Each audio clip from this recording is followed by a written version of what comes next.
Sais-tu vraiment ce qui est important dans ta vie? Oui? Non? Dans tous les cas de figure, je te propose d'écouter le 7e chapitre du fameux Manuel d'Épictète.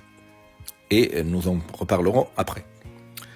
Pendant un voyage en bateau, si le navire jette l'ancre et que tu mettes pied à terre pour aller chercher de l'eau, tu ramasseras en chemin, ici un coquillage, là un petit bulbe de plante, mais il te faut concentrer ta pensée sur le navire, te retourner sans cesse au cas où le pilote appelle.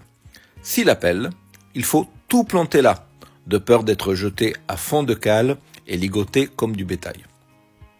C'est pareil dans la vie. Si en guise de coquillage, on te donne une petite femme ou un esclave, il n'y a pas de mal à ça. Mais quand le pilote t'appelle, cours vers le navire et laisse tout sans te retourner.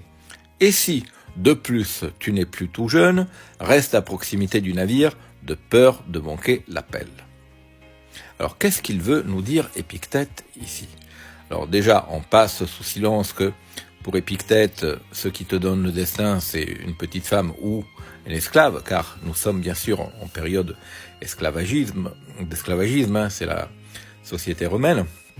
Mais ce qui est important de comprendre, c'est que Épictète nous dit concentre-toi sur l'essentiel.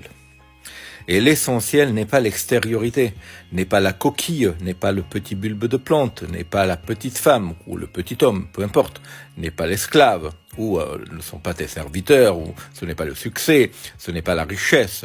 Ce qui est important, c'est ton intériorité, c'est ton navire, c'est celui qui t'amènera à bon port, c'est celui qui donne du sens à ta vie.